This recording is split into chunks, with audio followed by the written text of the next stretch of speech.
What's going on, everybody, and welcome back. Season 3, episode 28 of Hit the Books, podcast all about sports betting, the things you should be betting each and every week, all the sports news you need. Definitely butchered that here this week. But we're here and we're ready to roll. We got some news out of all the leagues: NFL, NHL, college basketball, NBA, and some MLB to get us going here this week. It's March 6th here as we're recording. You'll hear this on March 7th. Some different formats coming throughout this episode here. We have our college basketball, NHL, and NBA coming through our live stream format, and our NFL and MLB will be through our regular format here. But we're going to start off this week like we do each and every week and introduce my co-hosts, Huff and Mackie. What do you got for me here this week, boys? Nice to see you for another week. Yeah, nice to be on for another week. Obviously, another good week of college basketball. We started this week 4-0, so we want to keep it rolling tonight. We got 3 plays tonight. By the time you hear this, hopefully we'll be 7-0 on the week, but can only hope, right? But other than that, NHL, just 20 games left in the season for most teams. Trying to definitely get into the end of the season. NBA get into the end of the season. Just getting ready for playoffs. Honestly, Huff, what's going on with you? Yeah, I'd say about the same. Lot of, like you said, 4-0. Last 4 plays in college basketball. Had a good night last night. 3-0. 1-0 on Baylor the night before. So college basketball's been heating up. Obviously, the month of March, we're getting down to Selection Sunday. So these games, the conference tournaments, it's definitely the best time of year. So a lot going on in the world of college basketball for sure. Lots of good stuff there, boys. I had a little audio issue, but I got it figured out. Let's jump into this week's episode, starting off with the NFL. The first point I have here: 7-time Pro Bowl center, and Super Bowl champion Jason Kelce has announced his official retirement from the NFL. The announcement came Monday in a press conference where an emotional Kelce talked about how his time has come. The Eagles lose their heart and soul leader on and off the field. What does this mean for the Eagles going into the next season? Jason Kelce, continuing his podcast career, doing things that I think he wants to do, spend some more time with his family and such. So lots of good stuff for him. Great career from him. But what do you guys think about this Eagles team coming into this next season? I think you Yeah. could look at kind of a mini rebuild almost like you not mini rebuild in the sense that this is an immediate thing, but I think next year, the year after, you could see a lot of that offensive line start to go. They're a little bit older. Lane Johnson getting up there. I don't know exactly how old he is. You got to wonder how many more years he has left in the tank. Him and Kelsey were obviously there for their whole duration of their careers together. I look at stuff like that, but will the tush push be as effective in 2024? Was No, Kelsey sir. the secret to the tush push and the Eagles' success with that? But yeah, I mean, I'm a big fan of their podcast, so I've listened to them. So I kind of saw this one coming all year. He was kind of hinting at it. It was kind of Super Bowl or bust, and he was going out. But yeah, definitely a hell of a career. I mean, he's a center, so it's like, but a Super Bowl champion, one of the best to ever do it. Him and there's a couple other names up there, but he's definitely 1A, if not him and Jeff Saturday. But what do you? I mean, Mackie, I don't know. Do you think this will much change for the Eagles? Like, I that's where I I kind of look at it. I'm like, I I could see Lane Johnson retire next summer now. I think this is the most significant center retiring for any team. I think that Oh if yeah, any it, like if it changes any team the most, it's definitely the Eagles. Like I don't think it's gonna make or break the Eagles, but Kelsey was definitely top 2, top 3 center in the league, and they had one of the most influential plays in the NFL. But we could say it's because of him. We won't really know until the season starts this year. But it could be you could see a different Eagles approach to this season this year. And I know we saw them kind of fall apart last season and into the playoffs and get blown out in the first round of the playoffs. I think the Eagles have a lot of work to do this offseason, and I'm not gonna lie, I love the struggles. I love them falling apart right now, and I hope it keeps going. I hate this fucking team, man. it will. I think their window came and went pretty quickly. Yeah, and all the Jalen Hurts hype. I haven't heard much of that recently. Just Dak getting his haircut. You know, you're the first person I saw say that, and it looks exactly like him, but I don't know why no one's saying it. Like, it looks exactly like Jalen Hurts, like, his whole style, and nobody's saying that. It is funny. As Which soon as I saw it, I thought that's who it was, dude. Like I was like, "Oh, this is Dak getting that haircut now." it Nice. definitely makes sense, but I'm glad that's not blowing up. The best part was the like whatever you call the thing they put over you, like the bib, the hair bib thing, the Right, cape, yeah. whatever you call it. Uh-huh. Did you see The the fake cape. chain printed on it? No, I didn't. That's actually awesome, no. That is Pull up that picture, hilarious. dude. It's like one of those corny ass like hair capes that like that barber thinks he's the coolest dude in the world. Has like the fake gold chain on his hair cape, dude. It's so funny. Hold That's on. funny. And then I Oh my god, man. And then I saw the Cowboys starter pack. You know how people love to use the buzz cut with the goatee. Now they're Yeah. just using that picture of Dak Prescott. The double Cuban link, that's actually so funny. That thing looks like it has stains all over it. That's gross. It's like Ew. when people you ever see like the fake Louis Vuitton hair capes and all that stuff. It's so Yeah, funny when yeah, yeah. barbers have those. Dude. Like just get the black one. You're just cutting my hair. I'm It not ain't it tipping ain't you that any serious, extra. bro. It ain't that If anything, I'm serious. tipping you less if this shit's Yeah. actually Louis Vuitton. You're making too much. Alrighty, next point here. Bucks wide receiver Mike Evans has agreed on a 2-year, $52 million deal that includes $35 million guaranteed money. Deal keeps the 5-time Pro Bowler in Tampa where he started his career. Is Baker's contract next for Tampa? And can this team make a playoff push here again this year or next year? What are you guys thinking? I think that they could definitely make a playoff push next year. I was definitely surprised to see this. I think a lot of people were not really expecting him to move on, but could definitely see him move on with like the career he's had. But I'm glad to see He's him got stay. the ring. That's why he stayed. And I think he likes it down there. He's probably got a fucking $50 million mansion down there. He's got a good connection with Baker. I think that they can make a playoff push again this year. Obviously, that division's up for grabs, but I don't know, Huff. What do you think here? I like this I think contract. this is also kind of like a Devontae Adams. The grass isn't always greener on the other side. Like if he was going to go to any other team but the Chiefs, it wasn't really like a shoe in. This was going to work. You know what Yeah, I like mean? what are the? I mean, he could have went to Buffalo. I feel like Buffalo is trying to get rid of Stephon up there.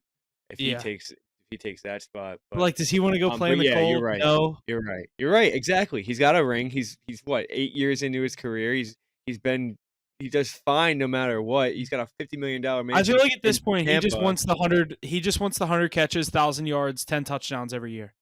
Yeah, he just wants his, and he's getting his. He's He's good, the man. number I one think he's guy good there. down there. Yeah, I think he was happy to stay there, I mean, he would have been the number one guy anywhere he went. But and they gave him the money too, yeah. which obviously So, he was and going to get and his to money. answer the question, yes, I think Baker is next. I think they lock up Baker. I don't see why they wouldn't. I really I wouldn't understand if he did not get a contract, get a Unless he fat gets greedy, but contract. he's not that kind of guy. Yeah, I mean he's coming back from But so he much. said he's like, I know how lucky I am to like bounce from the Panthers to the Rams to here and actually find a spot where I'm like You know what? That's funny successful. because he's lucky from his path, but I don't think his path should have went like that. He never played bad ever. He played great in Cleveland. He had one bad season. They moved on from And it. he Not was even a set up bad for season. Not even a he was bad set up season. for They just failure in Carolina. That was never going to work. set up for failure in LA, set up for failure in Carolina, finally gets to Tampa, and he gets his own spot, and he takes him to the damn playoffs. Just like he brought the Cleveland Browns, who haven't sniffed the playoffs in 25 years, to the playoffs. This guy, I mean, he's looked at in his career as like worse than what it actually is. If you go back and look at his like, he had one Dude, season where the Browns just didn't click, and it was like just move on from this guy, and everyone just kind of like like gave him the cold shoulder. I feel like. literally, like he's a free agent, and like no one's talking about him going anywhere other than Tampa. That's one of my. I would love him as a Steelers quarterback. I would Yeah, love him. any team outside of like. Oh, I want to think of a quarterback that I wouldn't take Baker over. Top 10, any top 10 quarterback. Yeah. Okay, that's fair. I think he's right around there. Yeah, you could put him at like 11 to 13, 100%. Any team that's not like a Yeah, solidified like you're getting into the but, playoffs quarterback, why would you not want him? but like out of the big guys, like you're taking Herbert, you're taking Hurts, you're taking Dak. Which is crazy because Herbert. I mean, you're obviously taking Herbert over him. I'm not trying to say you wouldn't, Yeah, but Herbert's like you're not. It's not a shoo-in for the playoffs. There's been yeah. multiple seasons where he's had great seasons and he just hasn't made the playoffs. Not talking about last year. He was injured last But year, but like even the year the Browns have had, I bet the Browns would have wished they had him. yeah, 100%. Even with the way Deshaun Watson played at his best, you want Baker over Deshaun Watson after last year. Yeah. like I could just the Jet obviously like the Jets team last year. You didn't know that was gonna happen with Rodgers. That's kind of a fluke situation. But like the Patriots, he you was can better than continue. any Patriots quarterback Yeah. last year. You could argue like he's better than Derek Carr. I'd even make that argument. Like He won was a definitely playoff better than game in Derek that Carr. division, won the division. Like I'd say that's really not that much of an argument. He Yeah, you're right. he won that division with the worst team in my opinion than Derek Carr had. Yeah, But yeah, I mean, I just think that he gets a little too much hate for how much he's he's actually between like he's good, between like man. 13 and 17. He's like the I exact middle. But his uh, ceiling is so much higher than his floor. I think you would If have that a makes sense. very tough time naming 16 quarterbacks better than him. Like, are you taking Trevor Lawrence over him? Yeah. CJ Stroud? Yeah. CJ Stroud, yes, but Trevor Lawrence, no. I'm not. What has he done? He made the playoffs with a 9-8 record and won a playoff game, came back from 33-3. He had everything handed to him this year. He had a great defense. He had Travis Etienne in the backfield. You have the weapons on the Jaguars. See, like that's where it gets to be an argument. That's where it like gets to be an argument. But like, all right, only Mahomes, Burrow, Allen, Mahomes, Burrow, Allen, Herbert, Lamar, Dak, Aaron Rodgers, CJ Stroud, Jordan Love, Stafford. Stafford, yeah. All right, we're at 11. There might not even see. Here's the thing: there might not be another one that you're like 100% over him. Tua, probably yes. I'm putting Tua over him, but it's very close. It's not like there's someone else that we're forgetting. Purdy. I feel like you got to put Purdy in there. You got to put Purdy in there. I don't like talking about Purdy because I'm a Cowboys fan, but I think this last year you have to put him in there. God, I think you put Baker in that system and they win the Super Bowl. Me too. Even though but he played pretty you know what well, I mean? it's like I think you put Baker in that. He didn't lose them that game. I'd put him in not there. At all. Not at all. I'm not saying he flirts that line. But I think Baker just does a little more. Who else? Like Kirk Cousins? Kirk Cousins. Are you taking Baker over Kirk Cousins? No, but asterisk because he's been injured for 2 years. All right, so right there, that's 13 guys. So like 14, 15, I'd say. You cannot name three guys that you're putting over him. And if you are, it's just so like there's so much gray area with players like that. Like Tua, you can easily make a decision that he's better than Tua. You can easily make an argument that he's better than Tua. He's won a playoff game. 2 playoff games. Yeah, and he did. Yeah. Tua's 0-2 or 0-1 in the playoffs. He didn't start last year when they played Buffalo. Are we missing anyone? I feel like we're missing someone. Jalen Hurts. All right, that pushes everyone back like a couple spots. You are missing Jalen Hurts. Yeah, you're taking Jalen Hurts over him. I feel like there's even someone else we're forgetting. Justin Fields, no. Joe Flacco, no. You can't. Geno, no. I'm just naming people. Geno, no. Jared Kyler Goff. Murray. Taking Jared Goff over him. Yeah, Jared Goff. Yeah. All right, so 15 right there. He's like sitting at 15. Great line, Mackie. Yeah, that was pretty damn good. And then if you want to argue Trevor Lawrence, that could move him to 16, but I kind of agree with you. There's 3 arguments there because you can argue Brock Purdy and Tua too. So yeah. You could say anywhere from 13 to 16. I don't think there's an argument for Trevor Lawrence over him. I think you could try, but I don't think there's an argument for it. Not yet. That's pretty good Kyler. Right there. You don't give Kyler any love? Come on. The fact that you didn't even say him and you love Kyler. You didn't even say him. Russ? But yeah. No way. There's got to be more we're not thinking of. Who's in that? You got... No, there's not.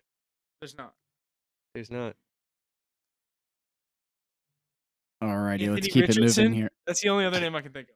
No, come on. I knew that was going to happen. Alrighty, let's move it over here. The New York Giants, they informed their running back Saquon Barkley that they will not use the franchise tag on him. Allowing him to hit the free agent market is arguably the most sought-after running back this offseason. Barkley is -105 to go to Houston. Can you see him joining up with CJ Stroud and build something there in Houston, the Penn State alumni? What do you think coming out of that? Yeah, I think that'd be a scary team down there in Houston if he goes there too. I like him. Who is that? Derrick Henry? Saquon. Yeah. I definitely think Saquon. I think he's going to end up going there, and that's really all they need is that running back like that. Imagine him and CJ Stroud together. That offense. It takes so much relief off your deep ball passing too. Like that's all they're already good at. Dude, that draft with CJ Stroud and Will Anderson, holy shit, did they hit jackpot on those two? Yeah. and they got a good Um, young coach to go with them. breaking news: Noah Hannafin to Vegas. Wow. I like that.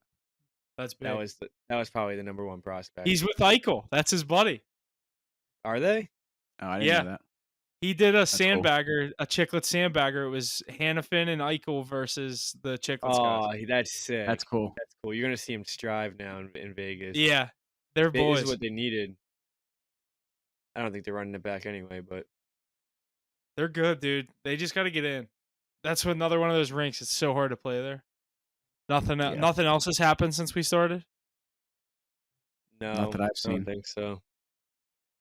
Let's keep it moving here, though. The Miami Dolphins are not expected to use the franchise tag on defensive tackle Christian Wilkins.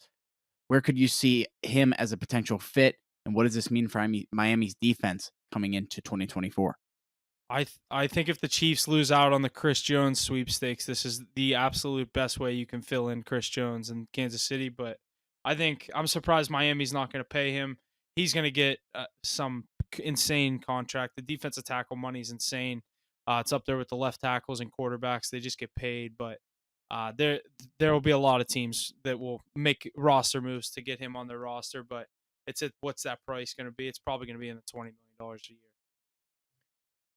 Yeah, I think the Chiefs basically already did move on from Chris Jones. If they weren't going to pay him last year, why would they pay him this year? But This is a younger Chris Jones. but what are you gonna? Yeah, are you gonna? Okay, so that's what they'll do. They're just gonna pay him because he's got the years on him. They'd rather pay him than Chris Jones, I think. I think the Chiefs really need to iron on that defense and make sure that they can keep that defense for Pat Mahomes for the next 10 years. I mean, you give It's this the guy a perfect good start. defense. You don't even really need that good of a like you saw it this year. You don't need that good of an offense. If you have Pat Mahomes and you just build that. Like, I don't know how much money the Chiefs have in cap, but like they go get a Patrick Queen in free agency and a Christian Wilkins, their defense is better than it was this year. Yeah, They already and gave that's gonna be a L'Jarius Sneed the big contract. franchise tag. Like Yeah, yeah, but then again, you got to they think. think they keep saying Patrick Queen wants out of Baltimore, which I love Wants that what? as a Steelers fan. He wants out of Baltimore. I don't know why. Yeah, there's always egos and stuff that goes on. I feel Be a like bad that fan. and like Roquan Smith's the top guy there. You The know what I number mean? one guy. Yeah, he wants to be more of a name, make more money that way. Yeah, he is so like overshadowed there. Yeah, but this could be a big move in this offseason. Alrighty here. Last point here out of the NFL that we have for this week. The Denver Broncos have informed quarterback Russell Wilson that he will be released after the start of the league year on March 13th. Next Wednesday, we will be recording. See if any news pops out about that. But what are you guys thinking here out of Denver? Russell Wilson moving on. Go ahead, They're- What Huff. else you got? The Steelers really don't want to make it seem like we're going for him, but I truly think this is becoming more realistic. He's now been asked about the opportunity of work or playing for the Steelers, and he kind of gassed up Tomlin like players always do. But I'd love to see it. I've said it for the past about month or so. I'm kind of sick of hearing myself talk about it. But until he signs somewhere, it's going to be in the news. There's rumors the Patriots are coming into play for him. I'm sure. We know Ace's opinion on that. I don't think that's necessarily something he'd be looking for, but I've heard the Patriots, the Steelers, the Falcons are more. I've heard the Falcons are kind of locked in on Kirk Cousins. Did you hear that one? Yeah, I mean, I saw they're about as locked in on Kirk Cousins as the Steelers are on Russell Wilson. Yeah, but like you know what I mean. Like where's Justin Fields going to go? Now they're saying Justin Fields is going to go to Minnesota in the division. Well, that was the thing is that like he was leaving because the Bears didn't want him, and then like he comes out and they're like everybody wants Justin Fields. Well, no, there's guys out there that you probably want more. The Falcons found somebody else that they can get besides Justin Fields. Like, you're going to take Kirk Cousins over Justin Fields. You are. You're just going to do it. So if they have the opportunity to get Kirk Cousins, sorry, Justin, but go find somewhere else. Like somebody else needs a quarterback too. Just go figure it out. Yeah. Maybe go to Pittsburgh, man. If you guys want to be good, you need him. Dude, that's who I want, but I don't think that's who they want. Which makes no sense. It's because the Bears want Deontay Johnson in the deal, which is like makes no sense. I don't know why we would give up but it's more of a money move for the Steelers because he makes $18 million a year. Oh, he's not a free agent. No, Oh, shit, that changes. you mean Fields? Yeah. Yeah, no, we have to trade for him. Oh, well, that changes. Then why does he have to leave? Like, why is everyone talking about how it's like done? Because the Bears are so public about it. They're like, we're not going to pay him, so he's going to be a free agent next year, so we might as well trade him. Well, that changes a lot for him. Well, there it is right there. Kirk Cousins is a free agent. Yeah, you can get Kirk Cousins for whatever you want to pay him. So there it is. Like you can get Russell Wilson for whatever you want to pay him. Free agents are obviously going to take priority because you just have to get rid of less. Dude, like there's rumors Russell Wilson is looking for a $2 million deal. How do you? Minimum? No, there's no league. I don't think there's a league minimum in the NFL. Actually, I think there is, but it's like in the 100,000. It's like 700,000. No, but the NHL is 885. It's higher than the NHL is 885. There's no way the NFL is 700. Well, you can make like practice squad money in the NFL, and that's like 375. I only know that because I know a guy that was in the Steelers practice squad. He made that's real what he players made. Can do that. Like he was on the Steelers practice squad. He made $375,000 a year. Right, but would they be able to get away with paying like Tom Brady be able to get away with taking $375,000 a year, or is that against the rules? So I have the breakdown if you guys want to hear it. Let's hear it. Yeah. The minimum salary for NFL players with 1 year experience is $870,000, but it increases with each year. So rookie $750,000. There's a vet minimum. He wants a vet minimum. Tell me what that is. The vet minimum. The vet minimum. It depends on the amount of years. So first year's $870,000. 13. 7 plus is $1.65 million. So that's what it is. So the NHL vet minimum is $885,000. The NFL is what? Would you say 1.7? 1.65 for that. So if you've been in the league for 7+ years, you have to make $1.65 million. Correct. So the Steelers are just going to be like, here's $2 million. Yeah. Yeah. We'll buy your house. Keep the extra $300,000. We'll buy your $500,000 house in Pittsburgh that you're going to live in for 9 months. Yeah, for literally 9 months, if that. Yeah. But I think it's Adam Schefter keeps talking to me, and then he's like, how are teams not taking a flyer on Russell Wilson? Like, it didn't work in Denver, million, but like for $2 million, I'm no brainer. It's not my money. It's but worth it. It's worth it for $2 million. It is. Yeah. What did he just sign in Denver? Dude, it was like 5 years, $282 million. $50 million a year almost. Dude, it was the largest NFL dead money cap payout in NFL history. $89 million. He's like the easiest grab ever right now if you want it for $2 million. Dude, he just got paid a check for $47 million to leave Denver. I hate that shit so much. Hand me the damn money, $47 million. Let him keep playing. $47 million to get the fuck out of town? Are you kidding me? That's like remember when Texas A&M fired Jimbo Fisher this year? He got $75 million to leave. Who makes these contracts? But my question is like that you cannot be profiting getting rid of him. Like you're not gonna be better, and you're not gonna be $85 million better in the next. It's also year. like you got to look at it like in the world of business. It's like cut your losses while you can. You don't want to keep digging. You know what I mean? Like, well, no, because in this instance, you can get something out of Russ. What are you doing now? What the fuck is Denver doing now? What are they doing now? Who's their quarterback? They're gonna draft JJ McCarthy. They think. Oh my god, man. Who? They would rather JJ McCarthy than Russell Wilson. You could have drafted JJ McCarthy and had him behind one of the best quarterbacks of our generation. But you just could learn from him. They're similar game styles. Little quarterback, mobile guy. Like instead, you have him come in and he's gonna start against fucking the Chiefs twice a year, and he's gonna get sacked 13 times in the 2 games, and he's never gonna develop as a quarterback because he doesn't have no one to teach him how to do anything.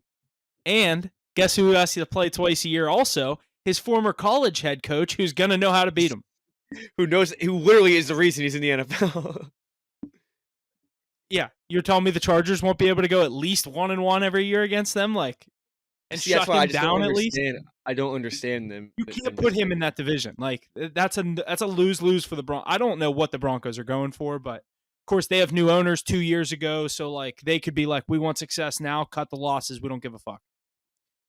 I guess they're just trying to. It's clearing up space, so they're just trying to find money elsewhere, but yeah, that's why I think the Steelers are more interested in Wilson too. Is because it's like we have kind of a young offense. It's like you bring an older quarterback in that's like not gonna fuck it up more than high ceiling. You know what I mean?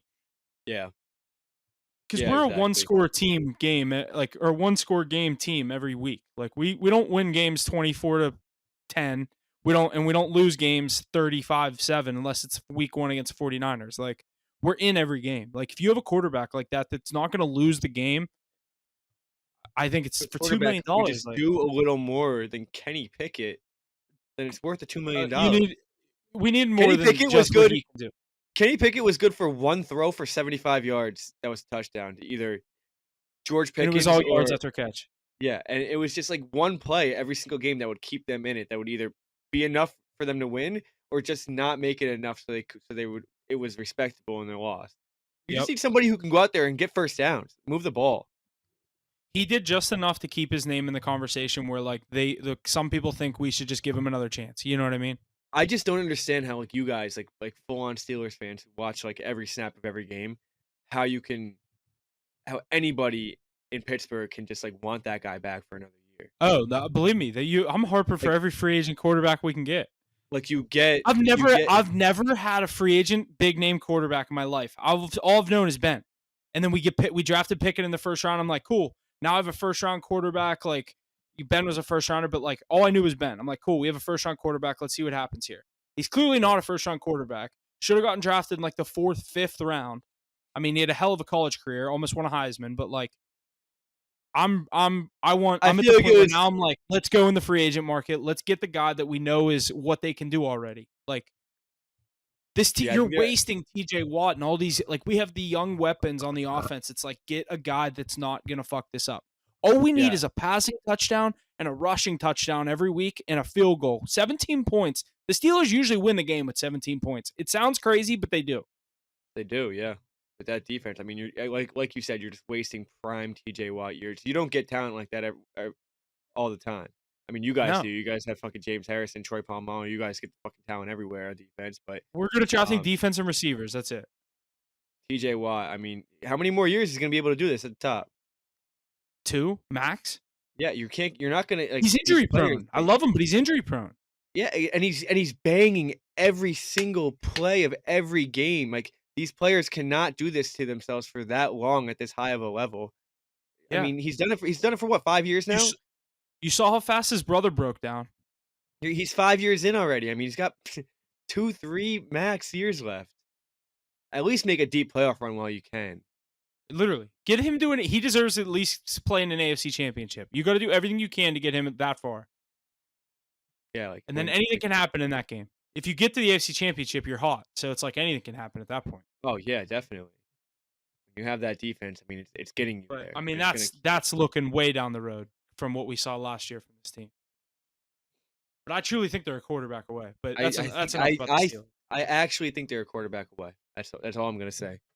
But yeah, not like any quarterback away. They're like no, yeah, they're a good quarterback away. Yeah. Little MLB news before we close off. Opening days in what, 3 weeks ish? Yeah, pretty damn close. 3 weeks, just maybe a little closer to a month. 3 weeks from tomorrow. 3 weeks from tomorrow. Nice. I don't know if I'm excited or not. I'm always excited for the start of the MLB season because that's when the Pirates are in it. I just love it because, like, I love it when there's like other sports around, but it just reminds me that like in a month or two, it's gonna be straight baseball. Yeah.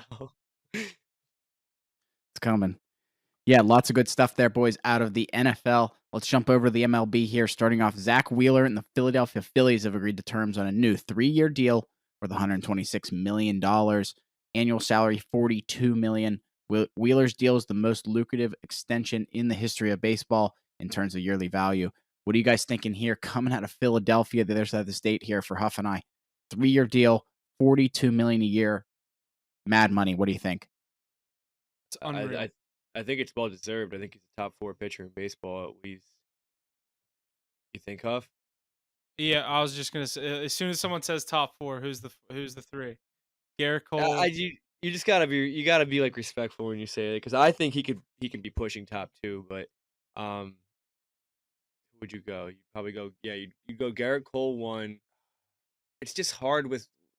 Like, there's so many injuries. Like, Walker Buehler didn't even play last year. I think he's a top pitcher in baseball. There's so many injuries at the top. Like, it's all the guys at the top that like to get injured. We don't got to name a list. This would take us so long. I'm just trying to like. I agree. He's definitely up there. He's top 4, top 5, no question. Trying to think without saying something stupid. Here's a question: where are you putting Spencer Strider? I was just gonna say I think Strider's up there in that top 5 as well. I don't think so. I don't. I think he gets split up too much. He has I the lo- most I strikeouts. just Best strikeout I pitcher also in just like the baseball. Braves. You don't like the Braves. I kind of back them a little more. I don't like the Braves, but I do respect them. I respect how fucking good You they are. have to. They're so good. I honestly think Max Fried is probably better than him. I was gonna say Freed. That's another one. Like they have 2 guys that are right there. Then But you yeah, obviously have guys like I know what you're Verlander saying. who won a Cy Young 2 Yeah, years ago. Like who won the NL Cy Young this year? Snell. Snell is a free agent. Yeah, Snell's up there. Yeah, I think Wheeler's top 4 for sure. You think the Phillies can go on a little run this year? I think they're kind of overrated, but Yeah, I think they're a lot like their NFL teams. football over there. team. That's a good But whenever you comparison. got Bryce Harper, I mean that lineup can get hot. They do have a nice little lineup. It's just a matter of when they get hot. They and have if that they get streak where hot. it's like Stott, You get Stott, Harper, Castellanos, Bohm. Like these guys can hit. Boom. That's a guy I man. couldn't think of. Yeah. Yeah, And Real Muto, didn't he just leave? I don't know. Did he just leave? I'm gonna look that up. I swear he just left. That sucks because he's good. Well, it doesn't suck for us. But No, it still says the Phillies. Still says Phillies. I thought he left. Maybe he's a free agent. I don't know. could be. I mean, the Mets are gonna suck this year anyway, so I don't really care. But Let's move over to this next point here. The San Francisco Giants and third baseman Matt Chapman have agreed to terms on a 3-year, $54 million deal with opt-outs after the 24 and 25 season. What are you guys thinking about this for the Giants here, keeping old Matt Chapman? I didn't see this. Matt Chapman in San Fran. I mean, I don't think this isn't they're not getting him for his offense. He's kind of struggled hitting. He wasn't the best hitter up in Toronto. Yeah. I mean, a hitters friendly field over there in San Francisco. I think you're bringing in a Gold Glove third baseman to play more defense. I think than get some offense. They still have the Giants have one of those rosters where they don't have that stud that you're like, oh yeah, they have this guy, but like their whole lineup, top to bottom's batting. You know what I mean? They're always in games. They're just one of those teams. They just find ways to win. Like I don't know if I could name Yastrzemski, fucking like dude. I can't even name probably 5 guys in their Estrada. starting rotation. Estrada, like there's so many names that I'm gonna either botch Buster or Posey, Tim Lincecum. I was gonna say Tim Lincecum. I was gonna say you might as well start throwing in those guys. Pablo Sandoval. That team was. Let me sick. see. I don't know. Who else did they just get? Go ahead. Chris Bryant. They got Chris Bryant. Chris Bryant. Let's see. Those are pitchers. I mean, Matt Chapman, J.D. Davis. That's the other one I was thinking of. Now, who am I thinking? Wilmer Flores, Wilmer. Lamont Wade, Lamont Wade. That's who I was thinking of. The new guy. He's nice. Jorge Soler off Miami. That's a big one. They just got him. Yeah. Huh. I And mean, I don't Yastrzemski. think they're not a playoff team. I don't think. That division's the Dodgers are gonna own them. Like Yeah, you got to play the Dodgers that many times. Diamondbacks are playing well now. You got to play the fucking Padres. Like they'd have to be a wild card team at best. Like they have no shot of winning the division. Yeah. Oh yeah, no shot at winning the division. It's tough to compete over there. You might as well just wait for them. Diamondbacks too with that young core. I mean, they could be. I around wanted for the Giants. 2 years. I wanted Ohtani to go to the Giants. I used to like the Giants when they won. That was funny. You said Lincecum and all them. I like that Giants team. I was like, I don't know. That'd be a cool team for them to go to. They haven't been good the past couple of years. So I was like, fuck it. That'd be way better than the Dodgers being that dominant. Yeah, Aaron Judge was going to go there too. Imagine Yeah, that Judge was another and one. I was like, Ohtani that over would have there. been sick. Judge and Ohtani over there. Yeah, that'd be nasty. Alrighty. Yep. Alrighty. Keep it moving here to these Boston Red Sox. Their pitcher, Lucas Giolito, I hope I said that right. The team just signed in December in a 1-year, $19 million deal, could possibly miss the entire 2024 season with an elbow injury. Do the Red Sox go out and find a new man for their rotation now, or what do you guys think here on this one? No Ace this week to give his baseball insight, but what do you think? Yeah, I Who's said the this young earlier. pitcher I'm thinking of on the Red Sox, Mackie? Not Chris Bello? Sale. Yeah, Biello or something Brandon like that. Bello or something like Yeah, that? I know what you're talking about. Yeah. Yeah. I don't know. I don't think the Red Sox aren't going to be good this year. I don't think we need Ace here to say that. I think he would kind of agree. They're not. This isn't a year where they're supposed to be good. He said the other day they're not spending money. Big market that just hasn't really spent money in the past couple of years, letting a lot of guys go. They kept Devers. You saw guys like Mookie, Bogarts all leave. Now they bring in a guy like Giolito and he tears his arm in spring training. But yeah, true. Benintendi leaves. I don't know. This Red Sox team won't be much to worry about this year. I don't think at all. No, definitely not. And I mean, I said this to you guys earlier, but I don't even realize, or I don't even understand why they brought this guy in for $19 million to begin with. He sat around a 4.6 ERA last year. He bounced around a few teams. I don't think this was the answer, but now you just I wasted. was gonna say, where did he go last year? so- Because I really only He was remember in- him with the he White was in Sox. Chi- He was Angels. in the White Sox. He was in the Angels. I saw he played for 4 teams last year or something like that. Jeez. Hold on, let me go back and read the article about it. Dun-dun-dun-dun. Bello. Oh, right. Speaking of Red Sox and Bello in advanced extension talks. There you go. That's their guy. Yeah. I'm looking for again Giolito. Yeah. Yeah. Was he in Oakland? I want to say Oakland. I know Chicago. I know LA. I didn't know he played for any other teams other than those. Posted a 4.88 ERA across 33 starts for 3 teams last season. It doesn't say which teams though. So it was LA, it was Angels, White Sox, and I don't know the other team. But Yeah. now their starting lineup is looking like Nick Pivetta, Brian Bello, Cutter Crawford, Tanner Hawk, Garrett Whitlock, and Josh Winkowski. They're looking at Jordan Montgomery. That's a tough starting spot. I mean, 6 guys. Yeah. But that's a Hawk tough is start. Hawk was terrible You last got year. if I Hawk remember and even correctly. like Cutter Crawford. Like you really only have Pivetta and Brian Bello. Yeah. Garrett Whitlock gets lit up. Yeah, he gets lit up. You bring in Montgomery, you have 3 good guys, and then you got to find us. Maybe you can one of those guys will step up. You get 4 good guys. You could deal with that, but I mean it's baseball, dude. You've seen crazier things happen. Like these guys just crazy off seasons. Put in work. You know how it goes. Yeah. All right, what else? Alrighty, our last point here in the MLB. The Pittsburgh Pirates' recent number 1 overall pick, Paul Skeens, was informed by the team that he will not begin the season, or that he will begin the season in the minors. Do we think this is for development or lack of good play? I've heard stuff that I don't really understand all the rules in the MLB, but if they hold him back in the minors, they get another year of control on him for what I guess that happens. I don't Arbitrary. Yeah, fully all that. understand. Yep. So what are you guys thinking about this, Huff Pirates Yeah, they're and Paul Skeens? obviously you want to see your number 1 overall pick as soon as possible, but that's not really how baseball works. I think this is more of a development thing. You don't want to bring him up and watch him get shelled. They have a tough schedule to start too. So he'd be getting kind of Baltimore, like first MLB start at home against the Orioles, a team that obviously everyone's expecting big things of coming out of this year. I think you will see him in the MLB at some point this season. Depends how kind of south the Pirates season goes. If it does, it's pretty fast. Obviously, like we've seen in past, but I like this lineup. I think this team will be able to hang around in a division that's not too great. Cubs kind of did their thing. They got Bellinger back, but they've added a couple of pieces. But Cardinals still on a downslide. The Reds on a downslide.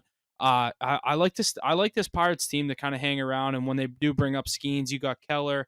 Obviously, he's the opening day guy. He's our guy. Like he's the number 1 starter for us. A 4.2 ERA last year is not great, but everyone's kind of waiting for him to make that next big leap. I think that could be this year.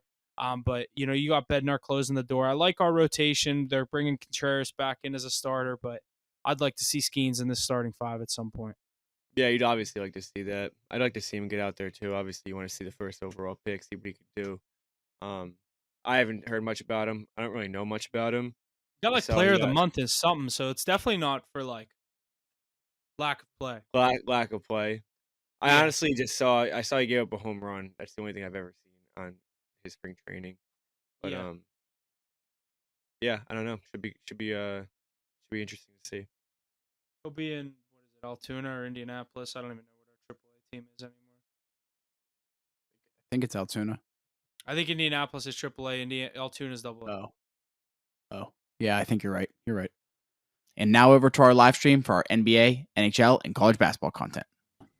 What's going on, everybody, and welcome to the Wednesday stream here for the NHL, NBA, and college basketball world. We got some news as well as some picks and previews live here on Rumble, Twitch, Kick, and YouTube. Lots to look forward to as we get into this week here, February, March 6th here, as we're live talking about the NHL, the college basketball, and the NBA. So let's start it off with the NHL. Jumping into our power rankings here for this week. They are as followed. The number 5, Dallas Stars. Number 4, the Winnipeg Jets. Number 3, the New York Rangers. Number 2, the Vancouver Canucks. And number 1, the Florida Panthers. Boys, Mackie, Huff, what do you guys got for me this week here? Coming out of the NHL, what do you have? Yeah, I think it's pretty clear. It's pretty clear Florida's the best team in the league right now. I mean, they're just absolutely rolling. Sam Reinhart, goal machine. He put up 2 against the Rangers in like a minute and a half, and they obviously Rangers lost that game 3-2. But yeah, they're just rolling. They coming in New York. Obviously, the Rangers top 5 team right now. I think we have them at 3. Get a win on the road, so that was huge. Yeah, they're just really not showing any weaknesses right now. Yeah, Florida, and then obviously we'll kind of allude to what we're going to get into. The trade deadline news going on. They get Tarasenko today. Florida's loading up. There was rumors they were going to go after Gensel, so more likely than not going to get him as well. But, you add a guy like Tarasenko to the best team in the league. He was kind of lost up there in Ottawa, when he was in Mac, he was a Ranger last year, right? Am I correct on that? Trade deadline move. You guys loaded up with him. Yeah, him and Kane. I was going to say, he's one of those guys that's more fun when he's on a good team. And obviously Florida, a high-scoring team. He'll fit right in there, get some minutes on the power play as well. But, other teams adding, we'll get into that kind of stuff. But I do think Colorado is going to be hot on these teams' tails, and you'll see Colorado kind of close in on this top 5 throughout the rest of the season. Yeah, especially with the way McKinnon's playing right now. He's got 107 points. It's just absolutely. They're on fire at home. They can't lose a home game right now. They've always been like that. I feel like they just always been a dog at home. I remember one year they were like 25-2 at one point. That's definitely one of the hardest arenas to go into. Like most underrated arenas to have to go into and play. It's also Colorado, the altitude. Like going to play exactly. NFL, people don't think about that in hockey. It's like it's still your win. Yeah, 100%. 100%. But yeah, a lot of teams cooking up. Obviously, those like the Leafs, they're pesky. They're sitting right on the outside. What were some other teams? Stars were number 5, right? Yeah. Jets at 4, Stars at 5. The Stars have kind of just got it this week. There's a bunch of those teams hanging around right there. Or you give or take, could all be in that 5 spot. But like I said, I think Colorado is coming for. Yeah, honestly, Aces Bruins. That's another one, But they're they're just losing, man. I mean, they find ways to get points, but I think they're like 3-7 in their last 10. If you don't count overtime losses as points, but and that's a team that was at our number 1 slot just like 4 weeks ago, and now they're not even in the top 5. So that stretch we were saying they're making all these games in overtime, like you said, they're getting all these points, these loser points as people love to call it, but they're not winning the game. Like that does add up sooner or later. Yeah, you're not losing and getting no points, but like. I don't know. I think 3-7 in your last whatever games isn't good. Yeah, I think they're like 8 games. You got to be able to close these games out. If you just add like their losses and overtime losses, I think they're like 8 games over 500, and they're like 3rd in the standings, which is crazy. They have like 14 overtime points. Like I'd love to know what their record is in 1-goal games, because playoffs is 1-goal games. Yeah, I mean crunch time. They obviously just can't get the job done. Yeah, especially yesterday. Bruins record this year in 1-goal games. Because they dominate teams at home. All their wins are their blowouts. They lose close games. Yeah, clearly, yeah. They lose almost every overtime game. I would love to see their overtime record as well. If he pulls this, it's going to have fucking every overtime loss in it because they're all 1-goal games. But I mean, that's like, I don't know. You had the Leafs in there, so like I had Dallas, you had the Leafs. Like obviously they're 9-1 in their last 10. Yeah, they dropped one to Boston a game or two ago, so they might be 8-2. But they're rolling too, and they're right outside there. They're 8-2 in their last 10. Yeah, but they're rolling. They just beat the Rangers. Obviously, it was a shootout win, great game. But it's still hard. Like you're winning these heavy battles. I mean, you're the best goal scorer in the world. You got to respect those Leafs. Yeah, absolutely. Another news from one of these stuff. Can't find it. You can't really find a good answer for it. Reliable Usually, like, source. Yeah. yeah. Like I We'll just found move like on. 3 I'll say answers. this next. I'll say this next Let's get headline. into You these. keep looking for this. I am curious about that. But another team in our top 5, the Vancouver Canucks, signing Elias Pettersson to an 8-year, $92.8 million extension.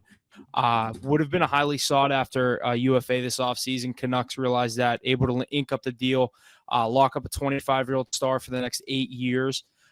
Makes him the 5th highest paid player in the NHL at $11.6 million a year. Pretty crazy, like, because obviously, like, I always say this about the Canucks. I said it last year. I don't watch many of their games. So, like, this year when they kind of went on this run where to the top of the Western Conference, they're one of the best teams. Like, I never watch Canucks games. I don't know about you. I don't really, they're set on my so schedule late. to exactly like 10:30 start. I'm good for that. Like, I'm never gonna watch the whole game. If I do turn it on, it's maybe the first period. And it's like, I know they're good, but like, and I know he was good. I didn't know he was $92 million good. Like, they committed to him. Oh, I mean, even last year, it's the consistency. It's 2 years in a row now that he's putting up. I think he was 4th in points last year in the league. He had Points? over. Didn't he have is he a back-to-back 100-point player? Yeah. Well, he hasn't have it yet this year, but he's gonna get there this year, and he had it last year. He's absolutely lighting it up over there, and they're winning. Like, he's obviously they're doing something right. I'm surprised it wasn't more, just because in my They also have so many names. Like, it's that's the thing easy to get too. lost. They have so many guys. Yeah, I mean, also like players like JT Miller stepping up huge for them. He hasn't always been that type of player, but he's up there in points this year as well. But as years go on, I just feel like contracts get higher and higher, and he's probably a top 4 player in the league this year. And I just feel like, I don't know, I feel like he would like record breaking number or something. But I mean, 11 points, I also felt like 11.9, you can't complain about either. I also felt like he was way older than 25. I don't know about you. Like, I know, like, 25 I've always is known young. about him. 25 is dude, young. That I feel like I remember him thought in he the was All-Star probably game like 5 years ago. Like 25 and 27 is like a huge difference to me. Like when you're 25, you are like just like you are young. Your hockey prime is probably 24 to 26. Like, your true prime. Those are the best years you'll have. Yeah. I'd say you could probably push like 27, 28. Yeah. I mean, but like, you know what I mean? Like, you start the drop off starts honestly at 27, 28. Yeah, definitely. Some guys it obviously doesn't. Like, like, they prove that wrong. But like, your true, I feel like the average true prime for an NHL athlete is like they're age 25, age 26. I'd even give you 27. Yeah. Yeah, definitely. 27, I feel like some guys don't get there till 23, 24. Some guys don't get there till like 26, and then they're like, yeah. Well, but that's like when you get there, you're not getting much better after that. Like they're finally that good. You know what you're capable of. Like Tage Thompson's 27 years old. He just reached his peak, probably. I know it's very good, but he's not. I don't think he's going to continue to get better and better now because he's getting up there in age. I mean, he's already he's probably reached his peak right now. So I didn't know he was that old. They act like he's like 23 because he was developed for so long. He was developed in that system for 5 years. He's fun to watch. Another team I could care less about is the Buffalo Sabres, though, so don't really ever watch him unless it's on like Twitter highlights. I don't think I've watched one game this year of the Buffalo Sabres, but yeah, I truly don't think I have either. And I get them on TV. Of course. All right, where'd we leave off exactly? You can just go brush over these 2 quick ones, Kuznetsov and Quick. Those are the 2 we got. Cool. Yeah. Next up here, the Washington Capitals have placed forward Evgeny. It's just Evgeny, right? It's just spelled differently than the Evgeny I'm used to. Yeah, it's just spelled differently than Malkin. Evgeny Kuznetsov on waivers. He was assigned to their AHL affiliate, the Hershey Bears, and is now the highest paid player in AHL history. Really? Wait, what's he make? I don't enough that it really put a damper on it.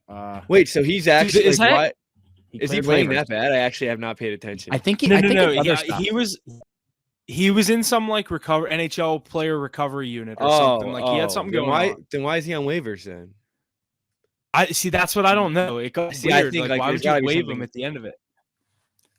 I don't know, man. But then they assign him to their AHL affiliate. Like, it's definitely like kind of a punishment if he wants to stay around. You know what I mean?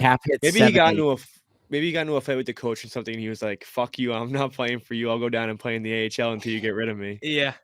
That could definitely be it.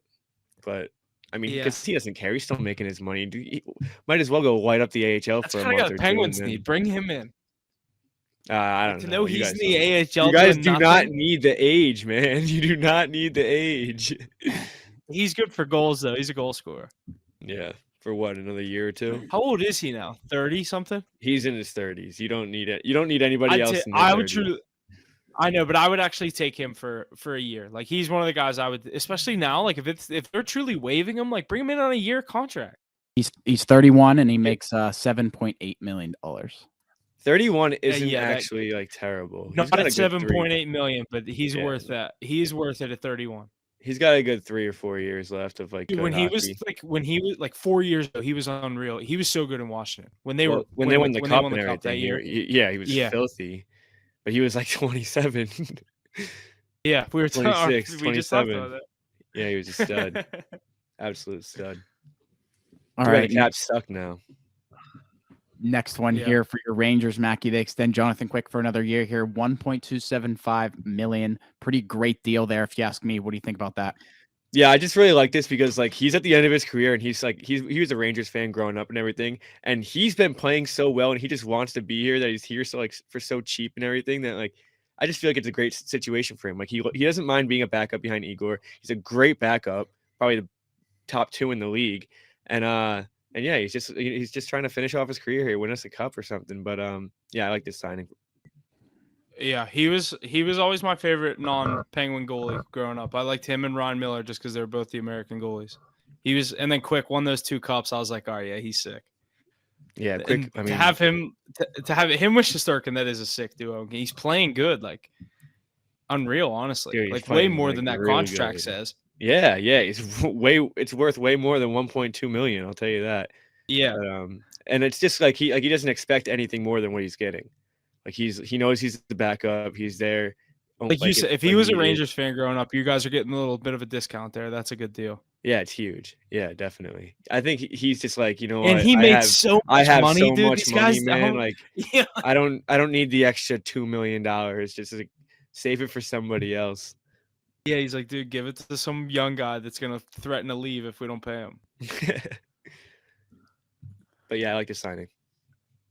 For sure. Another one here out of New York for you, Mackie. Rangers star forward Mike Zibanejad has been quite the slump this year without having a 5-on-5 goal in 73 days. Now, after the Rangers drop a tough one to the Florida Panthers at home, how worried are Rangers fans going to the playoffs about Mike? It's Mika, my bad. Mika, that sorry. Corrected a few times. Mackie's autocorrect on that hand. Huff, My you bad. probably haven't heard about this because you're not like a Rangers fan or on Rangers Twitter or anything. But this is like I know he's insane. not doing good, but he's good, dude. He's so good. You just stick with him. Like, so. you can't. Oh, I'm not saying get rid of him at all. I am not. I am the last person to say get rid of a player when he's not playing well, because he has it. He obviously has it. But holy shit, when are you gonna turn it on? Like, he's not doing anything. And even on the power play, it hasn't. I mean, he's getting the job done on the power play, but not at like he should. Like, his one-timers do not go in anymore, and they used to like he was pushing like Stamkos, man. Like, he was so good last year on the one-timer. He's just not finding the back of the net right now. Definitely concerning for us going into the playoffs. He's definitely got to turn it on before the playoffs, so we don't stand a chance to get through that Eastern Conference. I didn't know you were struggling this bad, but your guys' power play, I feel like what's the Rangers' power play rank in the NHL? Well, I saw something the other day. The first 39 games, we were first, and then since then we're like 28th. So I mean, like, so we're really? probably somewhere around like 10th. We've been pretty bad, dude. We've been pretty bad recently.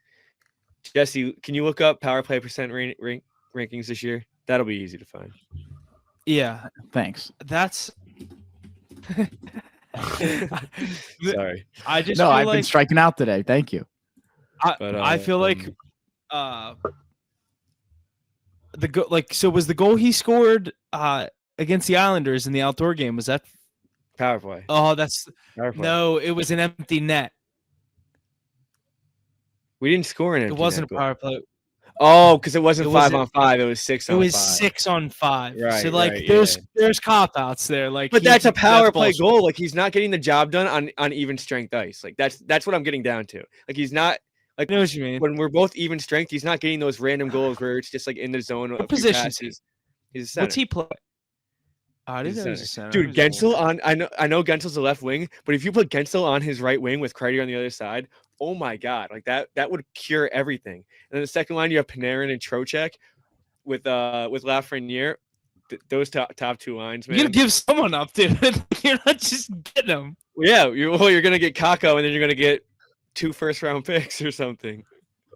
I would honestly do that. I'd rather picks. I have Rangers at 6 for power play. I honestly think I love Gabe Perreault, but I think we should just give him up for Gensel. Do you know who that is?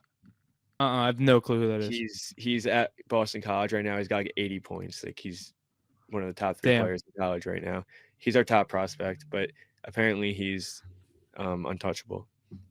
But I'd give it up right now. I'd give it up right now for a ring. Yeah, because you guys need to do something to get like another guy. Yeah, I think we just need Gensel, and that'll do it. I mean, we're obviously not going to give up one of our top 6 guys for Gensel, so it's not like. I mean, you just got Wenberg too. Like, where does he fit in? Third line center. He's just to get Goodrow the fuck out of there because Goodrow has 1 goal in 60 games this year.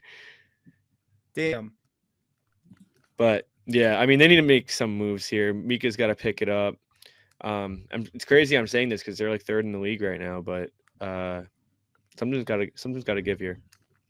You guys have isn't this the stretch of the schedule that we said you guys have a couple tough games coming up? We just got through it and we went 0-1-1. Well, all right, yeah. Well, we had Florida and Toronto back to back, but no, we have a. Yeah. I don't think it's you have a tough stretch to end this month. It's not like we have a few games before that, right? Yeah. But like starting on mid-March, it goes Jets, Bruins, Panthers, Flyers, Avalanche. That's a tough stretch of 5. Oh yeah, it's real tough. That's real tough. How many are home? 3. At Boston, at Colorado. At Colorado, you're just asking for a point in that one. Yeah, you're just like get to overtime. Yeah, please just get me to overtime. Yeah. But at Boston, I don't know. We beat Boston this year. We did it. Yeah, I wouldn't be worried about that. Boston. Is it an afternoon game? I feel like you guys always play in the afternoon. It's like a 3:00 game. Yeah, it's so annoying. I hate that they've been adding so many of those in this time of the year. We have one next week. I hate midday hockey. I hate it. Something else is it's on. Weird. Is on. It's not the right time. Let's get into some of these points here. Rangers were 6th in the league right now in power play. Yeah, 25. Because we were 30. I bet it's got to be Oilers number 1. Tampa Bay, followed by Toronto, Carolina, Edmonton, Florida, New York. Holy shit! Who was 1? Tampa Bay. That's why Kucherov has 108 points. 28.72%. You know what's crazy that I heard on Chicklets? I was just gonna say that Kucherov else doesn't even have 70 points. I think it's 60. How is that? Like, process that. How does that happen? Actually, how does that happen? I don't understand. Does he have that many unassisted goals? Does he just walk into the zone and just rip bombs? Like, I don't get it. Dude, I don't understand. I'll never forget the interview after they won the cup. After they won the cup, he's sitting there shirtless with the Conn Smythe. I forget. Did he win the Conn Smythe that year? I don't know. Probably. When they went back to back. Was it Vasilevsky? I don't know, man. I don't know. I can't remember, but he's sitting there. You know what I'm talking about? That interview, and he's like just muttering Russian. It was so funny. I'm like, this is gonna be Ovechkin all over again. Yeah. Yeah, he's a stud, man. He's unreal. But even Tampa this year is kind of struggling. That's one of those teams. Like, dude, Cooper's such a good coach. He'll have Vasilevsky in the playoffs. I do not want to see Tampa.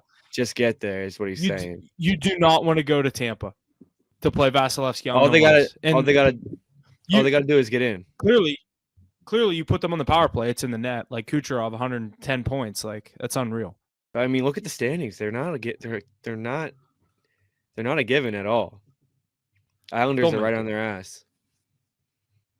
They're a better team than the Islanders. I think. But they gotta get I like there. Sorokin a lot, but yeah, they got to get there. And Isles just made that coaching change to get Patrick Waugh.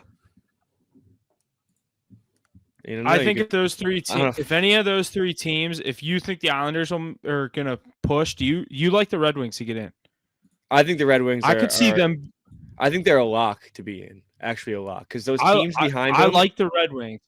You would need both like the Islanders and the Caps to go on a crazy run, and that's not going to happen because I think the Red Wings are going to finish the season stronger than the Lightning. I think it's the The Lightning Wings have a that really are. friendly schedule to end this month. Who Like does? the Red Wings have, after they play Colorado, it goes Arizona, Vegas, who's been struggling, Buffalo, Arizona, Buffalo, Penguins, Columbus, Islanders, Predators, Capitals. That I mean, you can go like what is that? 10 games. You can go 8-2 right there. They could go on a little streak right there. Yeah. Yeah, definitely. Who do the Lightning got coming So up? I agree. Yeah, Give me a Lightning second. have Flames, Calgary, Flyers, Philly, Florida. Florida. You got to go to Florida. They're the Them Bruins versus coming Florida up. is different than everyone else playing Florida, I feel like. Oh, they have a West Coast trip too. Yeah, I see that. That's what I was thinking. The West Coast trip isn't easy, no matter who you're playing. Yeah. As soon as you get to like that Kings and Ducks game, anyone could win those games. Hey, you're dropping that Kings games game. in those road trips. You gotta drop that Kings game. And then Ducks is the back-to-back. And they gotta play Boston. I think Washington. I think the Penguins are starting to. Obviously, I don't love their chances at all to make it, but like I think the Penguins, Capitals. I think even Jersey's starting to slide, but I like Jersey's chances better than ours. Yeah, I like Jersey's chances better than yours just because of that roster that they have over there. But I think they're dead in the water. I think they're dead in the water. I think they'd have to go on like a 9-game winning. They'd have to go on like a 9-game winning streak to have a chance. I truly think the teams that are in are going to make it right now. I think the Islanders will be that bubble team. I think the Islanders beat out the Lightning. I really do. Really? I think it's going to be very close, but I think it's going to be between those teams. You like these spots too? Think this is the way it finishes? I mean, yeah. The Lightning and Red Wings are both Atlantic, so if the Flyers drop out, they're not of the playoffs. They'd lose it to the Islanders. The Islanders would take the 3 spot in the Metro. Yeah, but that's assuming that the Flyers are worse than the Lightning. They have the same exact record right now. Well, no, I'm saying if the Lightning have more points, like the Lightning have to have more points than Toronto, not the Flyers. Like you have to bet. It goes the divisions. Right, I know that, but you just said if the Flyers drop out, they're out of a playoff spot. Not necessarily because they have the same exact record. Oh yeah. I know what you mean. But I'm saying like they would just switch basically with the Islanders if everything else stayed the same. Chances are, yes, exactly. Yeah, but I don't know if Islanders are on a 4-game heater right now. If they can keep this up, not many teams are winning games in that race right now. It's like every team's dropping every other game. It feels like. So all you gotta do is go on a little streak. Islanders and Flyers are the teams I could see switching. Yeah, I mean everyone's weak on the Flyers, but like I don't know. I feel like they hold on. I feel like that's a team you want to see in the playoffs. Yeah, definitely. You don't care if you have to go there for 4 games. Dude, that'd be Carolina's first round matchup, right? Yep. If it started tomorrow, that'd be Carolina's first round matchup. See, that's some bullshit, man. I don't like. You'd rather be the 2 seed right now in the Met, right? Because you don't want to play Tampa. I mean, I feel like the wild card teams are better than that 3 seed, no matter who it is. Exactly. That's why they should have never went away with the 1 through 8. I don't know why they ever did that. What, to get it different than like the NBA? They wanted to create division rivalries. What? Yeah, that's what it was. But you don't play anybody. I mean, unless you're the 1 seed. But if you're a 2 or 3 seed, you don't play anybody outside your division until the conference finals. You can't. Exactly. That's what they wanted. Like you physically can't. That's what they wanted. Exactly what they wanted. Right now, if the season it makes for better TV. It does. If like it was people would rather see Boston versus Toronto and Carolina. Like I know Carolina, Philly. That's not really one, but like imagine just for say that the Hurricanes were the 1 seed and you were the 2 seed. People would much rather see New York versus Philly and Toronto versus Boston than you know what I mean. Like say Carolina versus Toronto. Like that's I know they're both good teams, but like geographically, that's going to get better view if it's like, oh shit, we play Philly. these rivals. It's the rivalry that everybody wants to Exactly. Yeah, watch. that's Like, what you're they like, wanted. oh, Like that's why they did it. But like I do miss the true just 1 through 8. Like 1 plays 8, 2, 7, 3, 6, 4, 5. yeah, it was so much more vintage, man. Like right now, the And Rangers now are the still NBA doesn't even do that anymore because this in-season tournament, you got to keep or I keep calling it the in-season tournament, the fucking play-in. There's too many tournaments. Yeah, but the NBA is definitely still more like that type of Like the idea. NBA, only 10 teams don't make the playoffs. It's insane. You can be the 10 seed, you can be the 11 seed, and be like looking at a playoff spot. That's crazy. Like way under 500. Like I'm a big LeBron fan, but it seems like they only started doing this once his team started sitting around. Because they knew, they were like, "Damn, we need LeBron to have a chance." Like I'm a big LeBron fan, so I don't want to like talk shit about him, but it seems like once his team started, it played in for Curry last year. Wasn't Curry in the play-in tournament? I think they've been in it like every year. It's been a thing. I remember the first year they lost to Memphis. Those are the kind of guys that they're like they want that to happen. You know what I mean? They want those guys in those games because the viewers on those games is no one wants that game to be Minnesota versus Memphis. Yeah, exactly. They want like LeBron versus Steph or something like that. I think they played each other in a playing game, if I'm not mistaken. I remember the Warriors versus the Grizzlies. I remember that one. That was before the Grizzlies. I don't know what year it was. Yeah, I was gonna say that was before they were the 2 seed last year. Let's get back on NHL. We kind of just totally transitioned NBA. I don't even know how we did that. We were talking about how the playoffs are set up. Quick stuff here for the Devils. They fired their head coach, Lindy Ruff. You guys think this is going to spark a push for a playoff spot here for the Devils, getting ever so close in these past few years, as well as they've expressed a likeness for a goalie at the trade deadline, saying that's their main priority. What other moves do you see the Devils need to make to keep this playoff spot like we keep talking about? I think if they don't get Markstrom or Saros, I don't think they make the playoffs. Do you think it's a lock they make the playoffs even if they get them? I think Markstrom. No, but that's your only chance. That's your only chance. I mean, they're doing the things that they need to do to spark this team to find a way to get into the playoffs. Because that's another team I really wouldn't want to see if they do find a way to make it in. But I think they're dead in the water. What have they lost? 3 straight? They literally need a 9-game winning streak to have a chance. They need to go on a streak like that. And if they can't do it, then their next game's against. St. Louis, Carolina, Rangers, Stars, Coyotes, Vegas, Penguins. Carolina. What'd you say? Carolina, Vegas, in Jersey. All right, let me say it again. At Carolina, home against Rangers, the Blues. Stars. At home against the Canes. At the Rangers. In Dallas. In Arizona. In Vegas. It's 3-game road trip. You're expecting them to lose 4 out of 6. 4-game road trip. You expect them to lose 4 out of 6 there, right? Yeah. I don't like their chances. And if they lose 4 of the next 6, I mean, what is there, 18 games left at that point? Yeah, I mean, kind of like what we just said. I think the Islanders have a better chance than the Devils. And I don't think the Flyers fall off that much. Yeah, they have 20 games left, and it's not an easy 20 games. Who?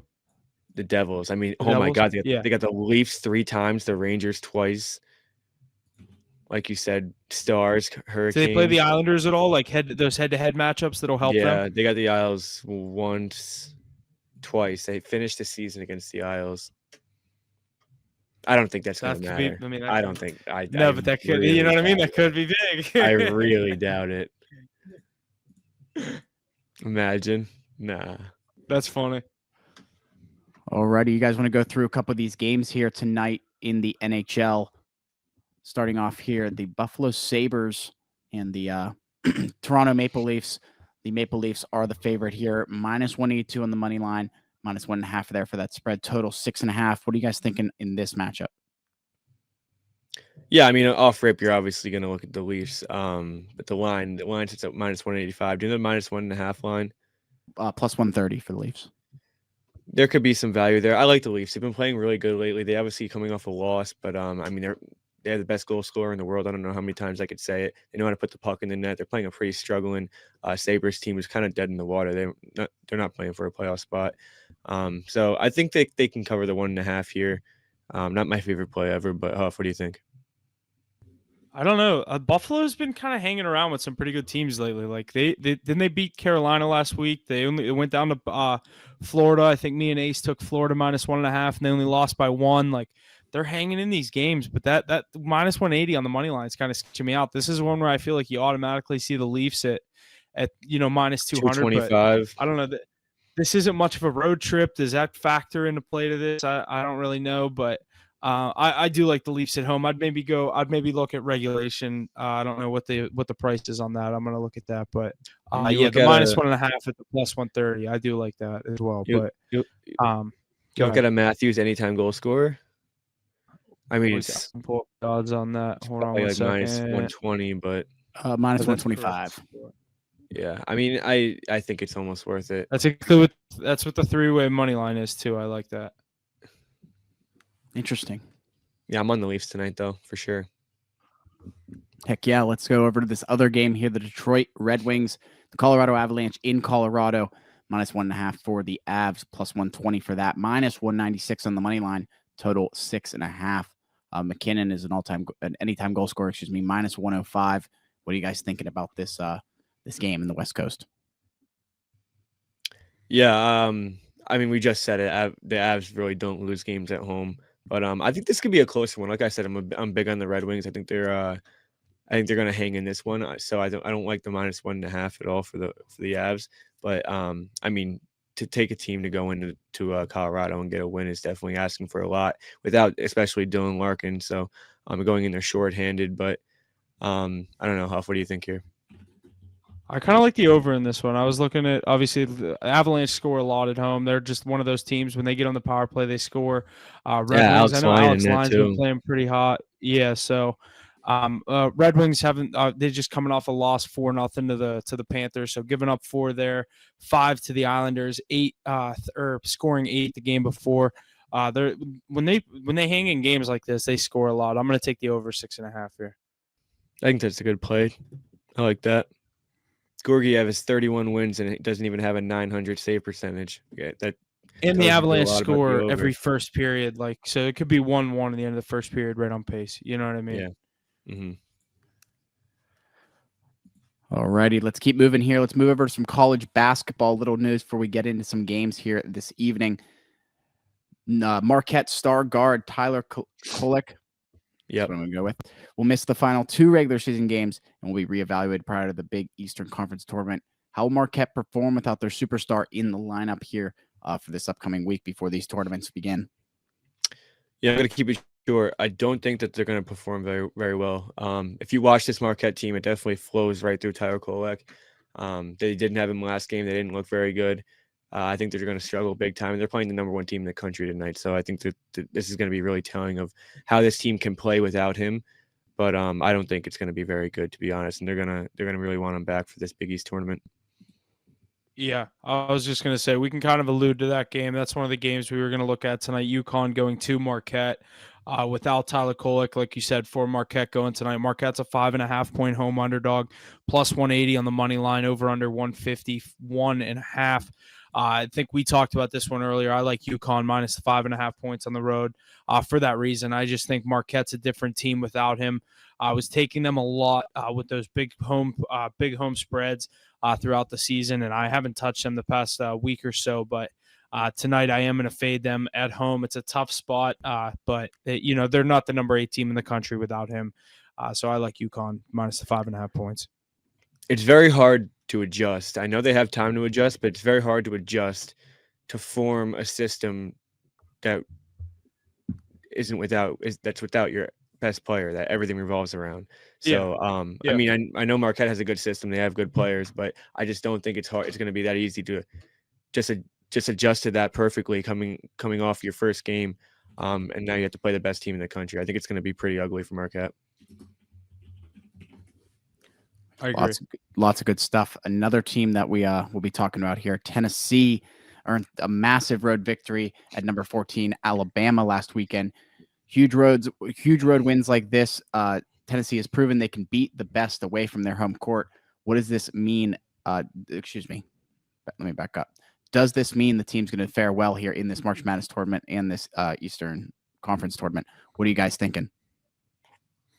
I mean, this Tennessee team, they've shown that they're obviously a dominant home team, but like this says, they can get wins away from their home court.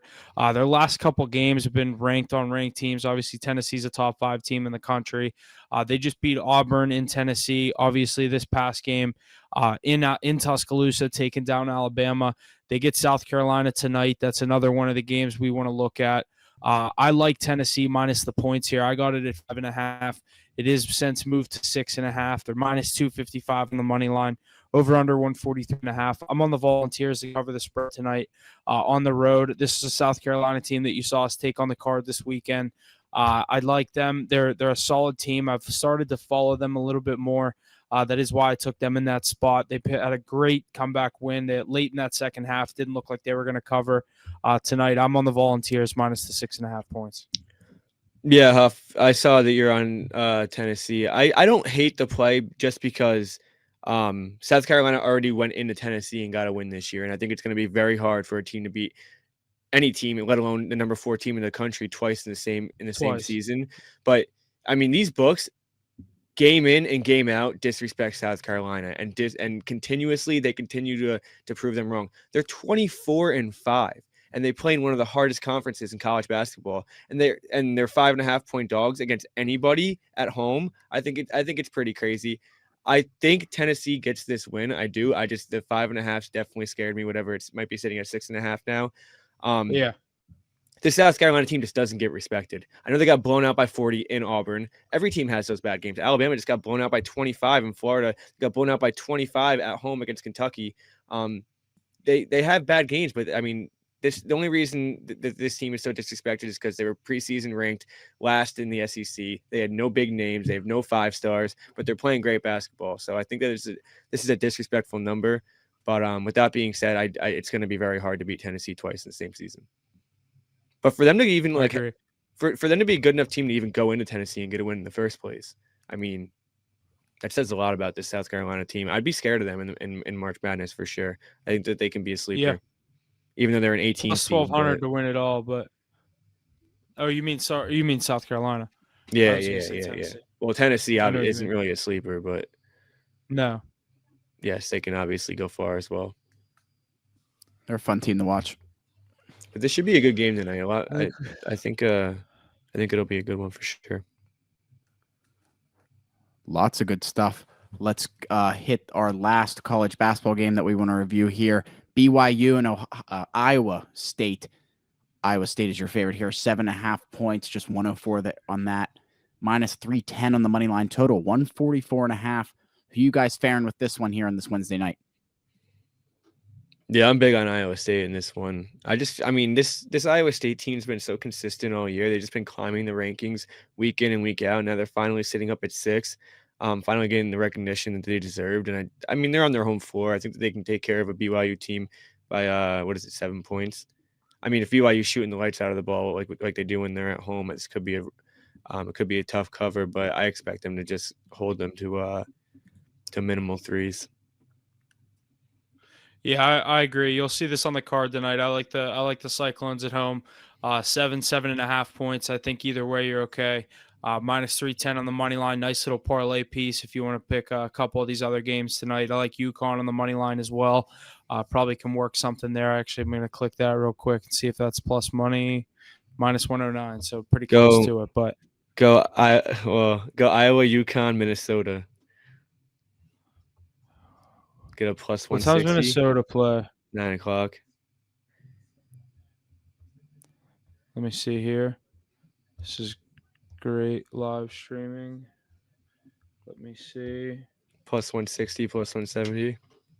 I'm assuming. It's going to be close to that. 176. Yeah. That's good odds, man. I'll take that.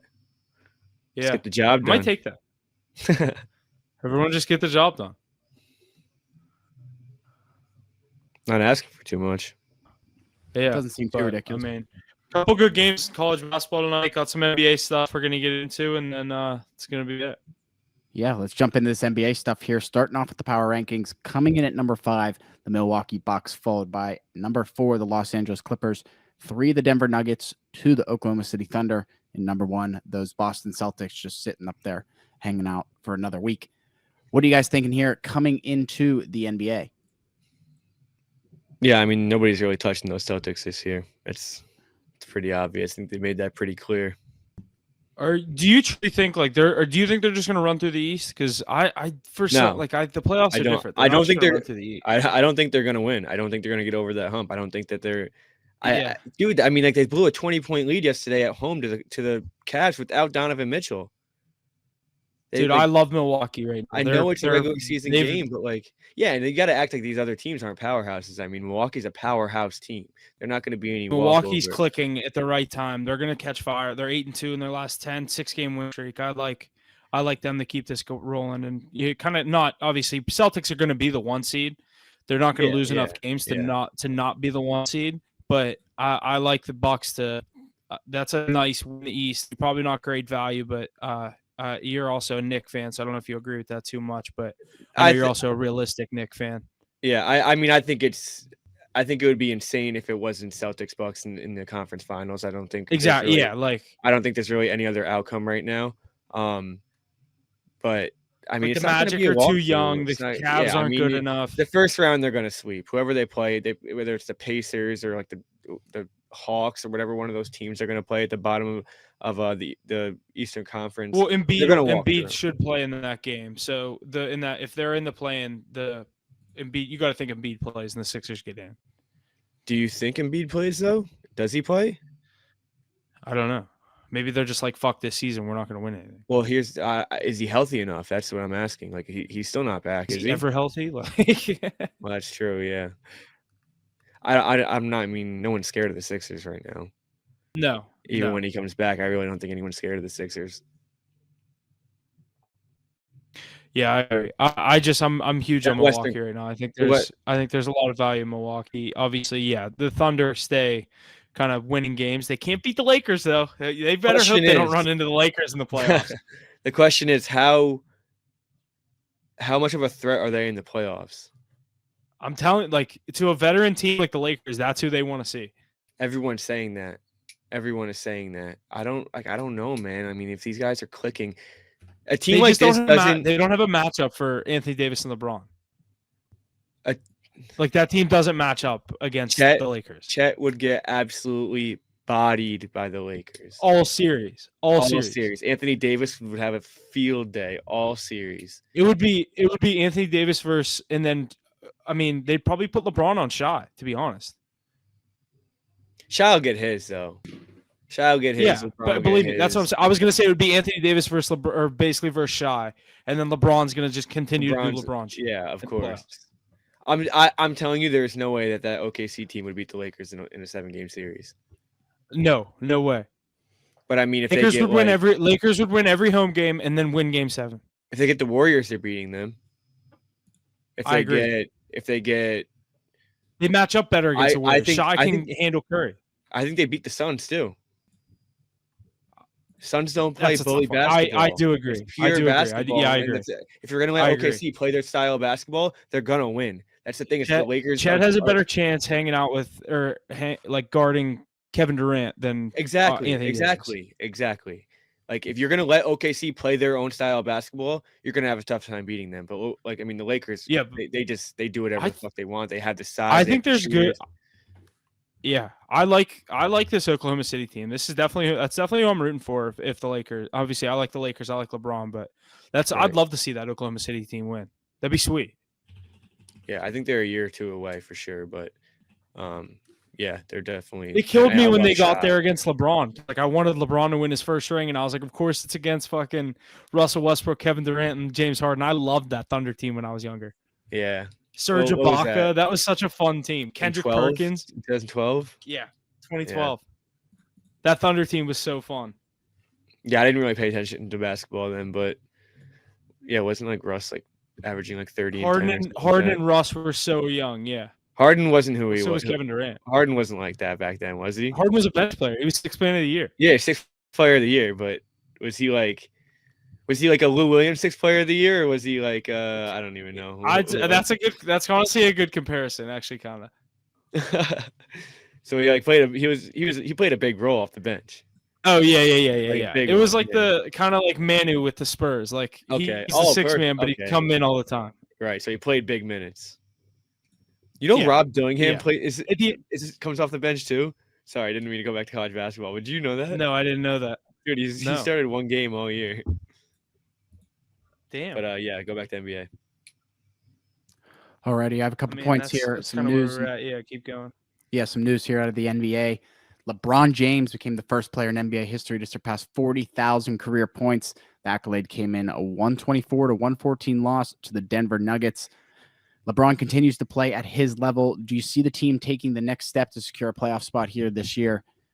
What are you guys thinking as we're quickly approaching these playoffs here? It's already March. I mean, how many times do we see it? They won't miss the playoffs. They'll get in, whether it's that play-in tournament, whatever. They'll figure out their way in. I hope they don't run into Dallas in that play-in tournament because I could see Luka have a 50-ball game in one of those just because he always seems to show those playoff games, especially elimination games. That's definitely a matchup where I think they'd beat the Mavericks, but I think Luka would give them a scare. I don't know. I think the Lakers get in, but what I wanted to say about the 40,000. What's the closest someone will ever get to that? If ever beat it. Because keep in mind, these NBA games. Like, keep in mind, will anyone ever beat it? We'll start there. I think it's a good 20 years until I think it's a good 20 years until anybody beats Kareem. I think LeBron's still got another year left, at least. He's not done. Yeah. Oh, he's gonna end with like. What's he gonna get? 45. 40. I was gonna say 40. I'd take the under on 45-5. You would take the under on 45. So you take the under on 2 more seasons of him playing. You think next year is his last year? No. I think he'll play 2 more years. That's 2,000 points a year. That's 2,000 points a year. Yeah, he'll get 2,000 points a year. Don't they get like 33? Yeah, that's what I'm saying. He's so like a passer, like he's not. I mean, he scores, but like so he averages like 25, I think. Say he plays 70 games a year. Do 20. What's 25 times 70? It's only 1,700. Exactly. All right, let's say 2 seasons is 3,500. Yeah. Okay. Maybe I'm wrong. I thought they scored more in a season. I mean, certain guys like the scoring leader, like Melo. The thing is, he's not gonna. Melo, the year he won the scoring record, Melo had like 4 or 5 50-point games. So like, bang, there's 250 points right there. Well, say like, like the scoring title. Say you average 33 for 82 games. That's 2,700 points. Who is the leading scorer in the NBA right now? Do you know? Like who would have the scoring title? Shai. Yeah, if it ended right now, who's the score? Shai or Luka? I was gonna guess Luka or Tatum. Luka. Yeah, Luka has. Luka clears easy. He just had a 43-point game in a loss, and a 43-point triple double in a loss to the Celtics. He averages 40-point blowout loss. I did see that. He averages 34.6. We haven't seen that since like 2008. I feel like. Dude, I was watching that game with my dad, that Celtics Mavericks game, and he was like, I was like, dude, watch 77 on Dallas. And he's like, who is it? I've never heard of him. I'm like, makes about $40 million a year, and he's unreal at basketball. So your dad doesn't watch basketball? Starts watching. No, my dad hates the NBA. He'll watch college with me, but he won't watch the NBA. So I'm sitting there watching that game. I'm like, dude, watch this. And Lou just goes, rebound, goes down, bangs a 3. I'm like, that's not it. He'll do more than that. And then I'm like, just wait till he starts forcing passes to get assists. Literally would go rebound down the court and like a 2-on-0 open layup, and he would just dish it off. I'm like, bang, he's get a triple double. At halftime, he was at like 28, 6 and 6. I'm like, this is gonna be a 40-point triple double, and I think that's exactly what it was. In a loss too. He's unreal, dude. He's one of my favorite players. Him, Anthony Davis, and Shai. I'd probably say those are my 3 other than LeBron right now. Like 3 young guys that I like. Yeah, I'm a big Luka guy. Say Anthony Davis or Anthony Edwards. Like I said, Anthony Davis. You said Davis. Anthony Edwards, Shai, and fuck. Now I'm blanking. Who were we just talking about? Luka. Yeah, like the young guys. Yeah. Oh, I said those are like the 3 young guys I like. Yeah. Yeah, I'm a big. I still like Durant. I like LeBron. You know what I mean? I'm a big KD guy. I don't have a team. I don't have a team, so I can like bandwagon players. It's okay for you. Yeah, it's crazy that you're so into the NBA when Pittsburgh literally doesn't even have a team. Yeah. It's definitely it's more like that's why I just care about players. Like I like it's the one sport I'm the least biased with for sure. Yeah, and you're just a fan of the players, you're not even a fan of teams. Yeah, I'm like I could give a fuck less about these teams, and they switch teams so much. It's like that would be the most frustrating league to be a fan of a team. Did you like the Lakers when like LeBron was on the Cavs? Yeah, well, because of Kobe, kind of just because I kind of I kind of like Kobe too. Yeah. I liked out of LeBron's teams. The Cavs were the only one I was like, I like the Cavs. When he went to Miami, I was just like, I like LeBron and D-Wade. That's really it. Yeah, but like you wanted to see them so win. Yeah, but I'd be walking around like middle school, like and there's kids wearing like Heat jerseys. I'm like, all right, now everyone's a fucking Heat fan. You know what I mean? You weren't like a hype beast on it.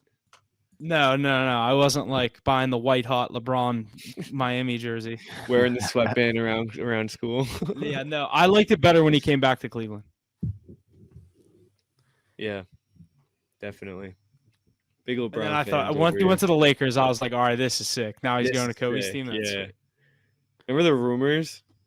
That was so sick. We were like, where was he gonna? Where did they say he was gonna go if he didn't go to the Lakers?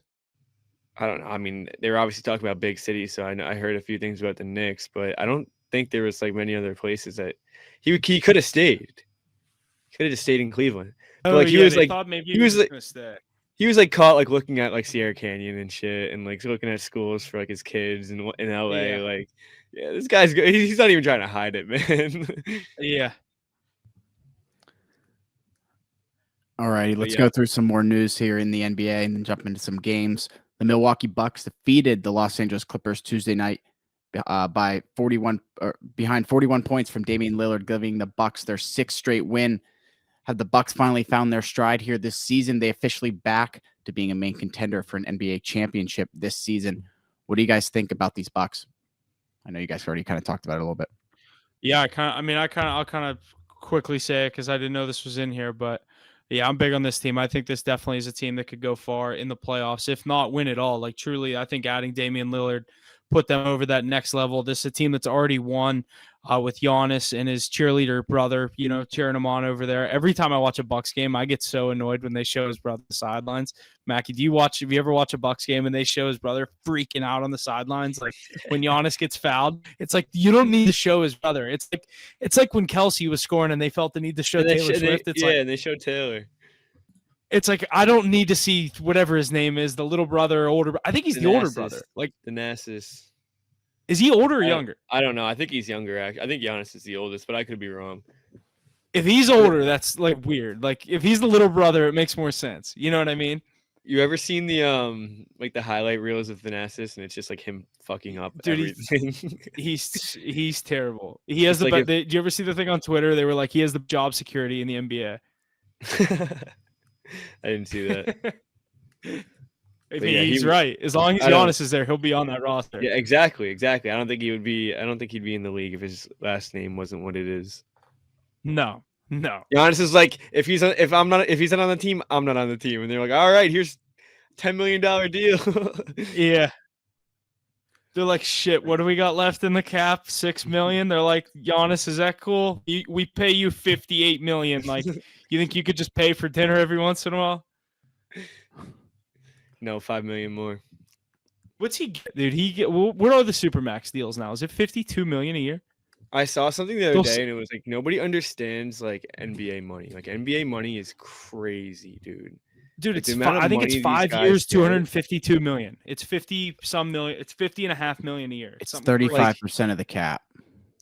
Like a player like Paul George. Like a player like Paul George. Granted, Paul George is great. He's not a top 8 player in the league. $40 million a year. $40 million is insane, dude. That's so weird you just said that. I'm watching ESPN right here, and they're doing the Rockets Clippers game is on ESPN tonight. And they just, as soon as you said Paul George, they showed Paul George walking into the arena. That's creepy. Like Anthony Simons, $32 million. I'll never forget that. Whenever he signed that, I sent it to you. I was like, Jesus Christ, dude. That is my scale.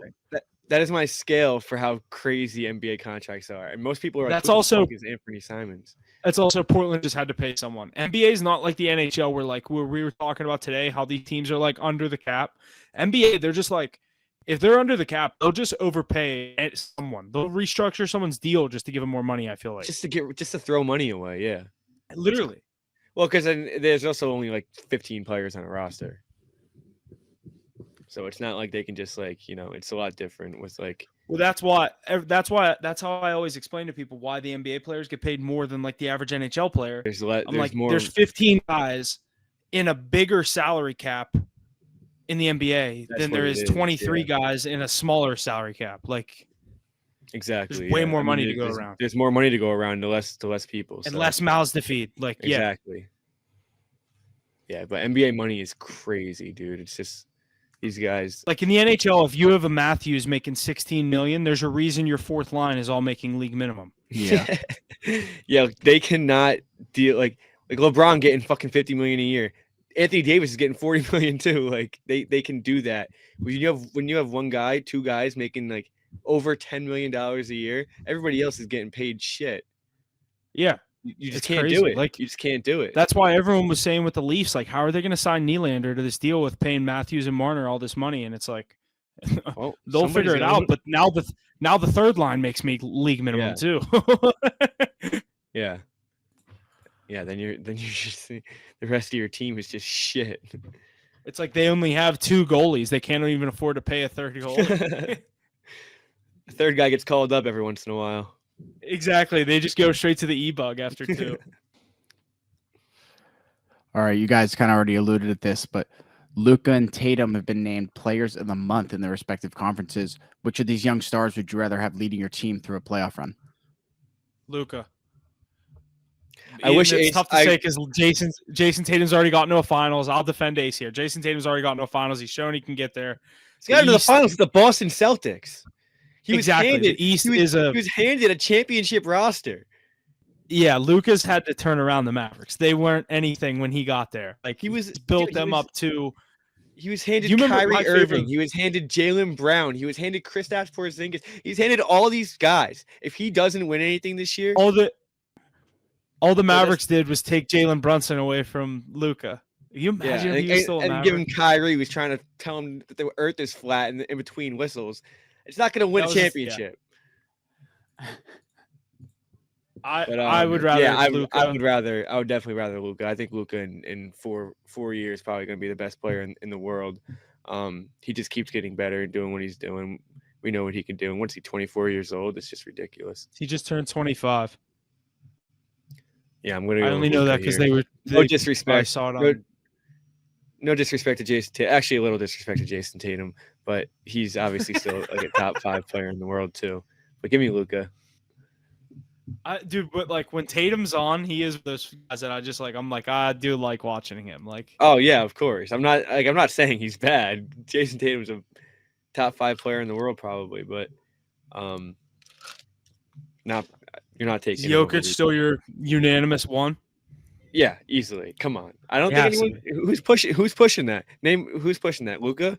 I'd probably say right now for me it goes off the top of my head. Who's your two? That's the only question to ask. Jokic, Luka, Shai, Tatum. It's harder for me to say who's 5. Like those are my 4. I don't know, man. Like I don't think it's a clear 4. I don't think Tatum's a clear 4. Giannis? I'd like to throw yeah. Joel Embiid when he's healthy. But I can't put him in there right now. He's injured. Like when guys are injured, I take him out of the list. Okay. And like you never know when he's gonna play. Like he might not even play this year. Yeah. Are guys like do you think I'm not even throwing them at this 5 spot, but I'm saying like guys like Edwards, Banchero. Like where do those guys come in? Like 10 to 12, or are they top 10 yet? Edwards is top 10. I wouldn't put Banchero just there just yet, but Edwards definitely deserves top 10 at this point. Like right now, Duke guys, I like Banchero way more than Tatum because I'm not big on Duke. I don't watch a lot of the matches. I'm not gonna lie. I see how much of a dog he is. He plays a lot like LeBron actually, but They're never. I actually saw something last week. They were on national TV for the first time in 6 years. Dang. Yeah, because their best player in the past 6 years has been like Jonathan Isaac. Like nobody Well, wanted you know to what's watch. crazy is like their sponsors Disney, ESPN. Like you're telling me ESPN's not like, hey, let's just get the Magic every once in a while. Like Yeah, but the NBA is all about the big names. I know, NBA but is like all I was about the big surprised. names. 6 years they couldn't get one. I'm trying to think of one big name they've had in the last 6 years. I think the only reason it was nationally televised was it was the game that Shaq's jersey got retired. And they're actually good. Like they're good. Dude, they're good. They were the second ranked team in the East for a little bit. Now they're like fourth. Like they're hanging around. They're gonna make the playoffs. They're gonna make the playoffs, but I mean, I think it's an easy first round exit. Yeah, that's like my team in the East. I just like that's who I've kind of attached to in the East, like emotionally. But I think the Bucks are the best team. Like Celtics, we've said that. I don't think the Celtics are going at all. The Celtics are the best team, but they are not going to win. They're not. I just don't. Yeah. I can't believe it. I cannot believe. Like, I'd have to see before I believe it. Here's an easy out. The Miami Heat. I think I know. Obviously, they're good in the playoffs. They get in. Once they're in, anything can happen. You know, playoff Jimmy. People love to bring that up. They'd get who right now? The Cavs, and they might be able to beat the Cavs. No, they're not. No, they're not. See, like that's what I mean. I don't think so either. Do you watch the Cavs? Yeah, that's what I'm saying. I'd give the Heat some credit, but like I don't think they'd be. I think they're an easy out. Is the Heat? I think so too, but I think those young teams like the Magic, the Thunder, they're scary for certain teams because it's like they're so young and they haven't been there. It's like they don't give a fuck. Yeah, but I mean the experience definitely goes a long way, I'd say. I agree. Yeah, you want like a couple pieces on those young teams that has like been there. Yeah, which like I don't think the Magic or the Cavs really have. If the Magic had like one, I'm trying to think of somebody that they could have that would just like even a bet like there was rumors they were going to trade for Klay Thompson. That would have been perfect. Yeah, definitely. And I think Klay needs to get the fuck out of Golden State. I think that's a perfect spot for him. Orlando would be such a perfect spot for him. He just needs less of a spotlight. And the second he left Golden State, nobody would hear about him for 2 weeks until he was actually shooting like 40% from three. And they're like, oh, literally, he could go to Orlando and you'd only hear about him when he had a 40-point game. Yeah, and like I think he would start playing a lot better without that all of that media attention that like he can't keep up with Steph anymore. Well, of course not. Steph's doing something that like 5 other players can do in this league, like play as long as that's like saying guys can't keep up with LeBron. Like exactly, like just because Steph can do this for this long doesn't mean that everybody can. And Klay had ACL, and he tore his ACL and everything. Like this guy's getting up there in age. He's had injuries. Like he's not going to play to the ability that he's always been able to. Like their run was like 5 years ago. It ended like 5 years ago. Oh yeah, 2020, the year they lost this, the year they beat the Celtics. I was like, this is the last time this will happen. No, but that wasn't the era. Like the era was 2015. No. I agree. Yeah, I know what you mean. That was like I was surprised they got that 2020, whatever year that was. That 2022 against Celtics. Yeah.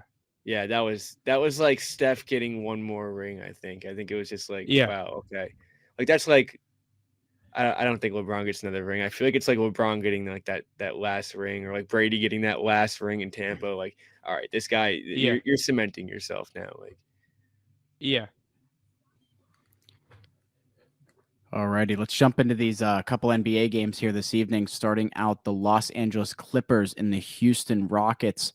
In Houston, the Clippers are the favorite here, 6.5 points. Their money line at -255, and the total at 222.5. What are you guys thinking coming out of this game, this matchup here in Houston? Mac, have you looked into much of this? Yeah, Russ is out tonight. I see that. I mean, dude, Houston's a tough take when they're on their home floor. 21. I kind of like Houston plus the 6.5. Dude, I mean, they're 7 games under 500, and they're 21-10 on their home floor.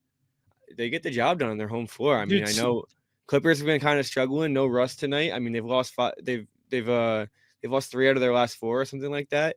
I could see a cover here. I'm not saying they're going to win this game, even though you could definitely say they're going to win this game too. But I'm high on this Clippers team. You know that, so I don't like to say teams like this can beat them. But they're definitely on a bit of a skid right now. You could have really good value on Houston tonight.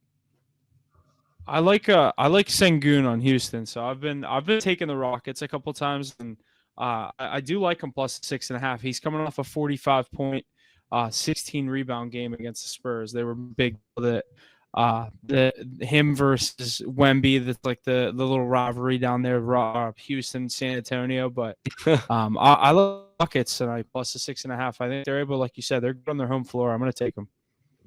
Yeah, and the plus 6.5. I mean, you're giving them 6 points on their home floor. Might as well, right? I have another leg I like. I might even make like a 2-leg NBA teaser and try to get them like plus 10.5. With who? Hold on, let me try to let me try to guess it. Yeah, Um, I'm gonna build it right now while you're talking. Trailblazers plus 19.5. No, it's Lakers. I was gonna think it was the Lakers, but like, what are you gonna do with that? But I Take the hate money line? I don't know. It makes it plus 3. I don't know. It's basically the money line, but you get the Rockets at plus 12. Yeah, I don't like teasing through 0. You lose value on it. So, did you know that? Yeah, absolutely. But I don't love the other dogs that enough to tease them. Like I was looking at a couple of these other games. I don't like that Grizzlies Sixers matchup at all. Bulls Jazz and that. Maybe Jazz plus 4 points. Bulls have been kind of Magic good money the line. week. Huff's all about the Magic. Yeah, true. Magic money line. You're not gonna lose to Washington. Magic money line. What? Rockets plus 10. Oh yeah, they're minus 6.5. Yeah, I see what you mean. I do Rockets like that. plus 12. Yeah, might as well, right? Or minus a half point, I guess.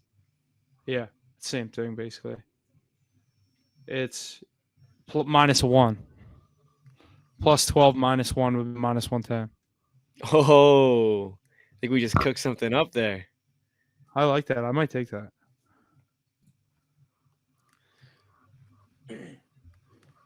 All right, let's keep it moving here through these NBA games here. The next one, the Milwaukee Bucks heading to Golden State tonight for a 10-10 matchup.